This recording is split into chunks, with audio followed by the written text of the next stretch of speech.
ভূগর্ভস্থ পানির পাইপ ফেটে যাওয়ায় ৬ দিন ধরে পানির সংকট বরিশাল জেনারেল হাসপাতালে। এতে দুর্ভোগে পড়েছেন রোগী, স্বজন, চিকিৎসক ও কর্মকর্তা-কর্মচারীরা। বিকল্প ব্যবস্থায় স্বল্প পরিমাণে পানির ব্যবস্থা করা গেলেও তাতে চাহিদা মিটছে না। মঙ্গলবার থেকে পানি নেই বরিশাল জেনারেল হাসপাতালে। আশপাশের দোকান, মসজিদ ও বাসাবাড়ি থেকে বোতলে বা বালতিতে করে পানি নিয়ে আসছেন রোগী স্বজনরা। ১৫০ শতাধিক রোগীসহ স্বজন, চিকিৎসক, নার্স, স্টাফ ও কোয়ার্টারে অবস্থানকারী মিলিয়ে ৫ শতাধিক মানুষ ৭ দিন ধরে ভুগছেন পানির কষ্টে। গত ৩ দিন যাবৎ কোনো পানিই ছিল না, আমরা অনেক ভোগান্তিতে ছিলাম। তারপরে এই বলতে বলতে তারা অন্য একটা ব্যবস্থা দিয়েছে লাইন, তাও পানির অবস্থা ভালো না। পানির একটু গোলা নামছে বালি বালি, তারপর আমরা দুদিন কষ্ট করছি। পরে এদিক দিয়ে ওদিক দিয়ে আনিয়া সারছি, মসজিদ দিয়ে আনিয়া খাইছি, রোগী বাহিরে নিয়ে গোসল করাইয়া আনছি। ওয়াশরুমের অবস্থা পরিষ্কার না এবং এই পানি দিয়ে গোসল করলে চুলকানি হয়। হাসপাতাল কর্তৃপক্ষ জানিয়েছে সংকট নিরসনে বিকল্প মোটর দিয়ে কাজ চালানোর চেষ্টা চলছে। এর মধ্যে জনস্বাস্থ্য প্রকৌশল অধিদপ্তরকে জানানো হয়েছে হাসপাতাল পরিস্থিতি। আমরা একটি বিকল্প লাইন দিয়েছি, আমরা চেষ্টা করতেছি এবং আমরা পর্যাপ্ত পানি সরবরাহের চেষ্টা করতেছি, যেহেতু এটি একটু ওটির থেকে যেহেতু মূল ডিপ না, অতএব এখানে একটু পানির সমস্যা হচ্ছে। সমস্যার স্থায়ী সমাধানে নতুন গভীর নলকূপ স্থাপনের দাবি ভুক্তভোগীদের। Independent news. এ বিষয়টি নিয়ে আরো জানাতে বরিশাল থেকে যুক্ত হয়েছেন সহকর্মী মুরাদ আহমেদ। মুরাদ, সংকট কাটিয়ে ওঠার চেষ্টা চালাচ্ছে কর্তৃপক্ষ, জনস্বাস্থ্য প্রকৌশল অধিদপ্তরকেও জানানো হয়েছে। দৃশ্যমান কোনো উদ্যোগ নেওয়া হয়েছে কিনা? দেখুন, দৃশ্যমান উদ্যোগের মধ্যে রয়েছে ওনারা যে চিঠিটি পাঠিয়েছেন, সে চিঠির একটা কপি ওনাদের কাছে আছে। আর ওনারা যেটা বলে থাকেন যে বরিশালের জনস্বাস্থ্য প্রকৌশল অধিদপ্তর এরা ঢাকায় পাঠিয়েছে মিনিস্ট্রিতে, অ্যাজ সুন অ্যাজ পসিবল এই বিষয়টির কার্যক্রম শুরু হবে।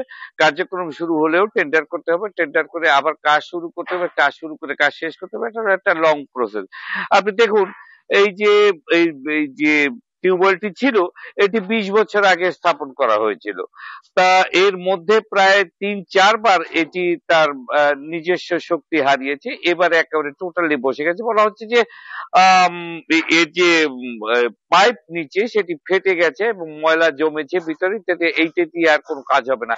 এখন যে টিউবওয়েলটি আপনারা দেখছেন, এটি একটি ছোট টিউবওয়েল।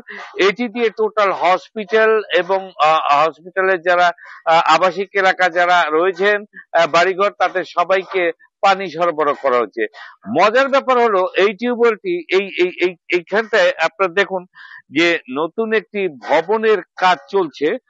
তো এই যে ভবনের কাজ চলছে, এইখানটায় একটি নার্সেস হোস্টেল ছিল। হ্যাঁ, তো পানি এখানে এতই খারাপ অবস্থা ছিল যে এখানে যে সমস্ত নার্সরা থাকতেন, তারা নিজেরা টাকা দিয়ে এই টিউবওয়েলটি বসিয়েছিল নিজেদের টাকায়। সেই টিউবওয়েল এখানে যখন বিল্ডিংটি ভাঙা হলো, তারা অন্যত্র চলে গেলেন, টিউবওয়েলটি রয়ে গেল এবং সেটি এখন রোগী এবং আবাসিক যারা রয়েছেন তাদের সবার কাজে লাগছে। এটি না থাকলে এর পরের যে অবস্থাটি হতো, এটি যদি না থাকতো কি যে হতো আসলে এটিকে ঠাউর করতে পারছেন না এখনো এখানকার কর্তৃপক্ষ। কারণ মোটামুটি একটা কাজ চলছে, পানির গতি স্লো, কিন্তু সব বাসায় পানি পৌঁছেছে। পানির গতি খুবই স্লো, কিন্তু হাসপাতালে কিছু পানি আছে। তো যেটা হাসপাতাল কর্তৃপক্ষ বলেছেন যে সর্বোচ্চ কম সময়ের মধ্যে এটি আবার এখানে যে টিউবওয়েলটি রয়েছে, সেই টিউবওয়েলটি অর্থাৎ পুনঃস্থাপন করা হবে।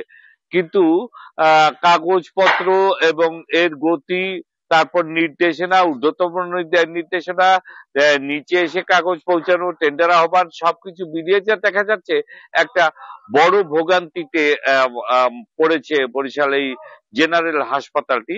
সেক্ষেত্রে এই যে টিউবওয়েলটি আছে, এটি বা একটানা কতদিন সার্ভিস দিতে পারে সেটি নিয়েও প্রশ্ন রয়ে গেছে।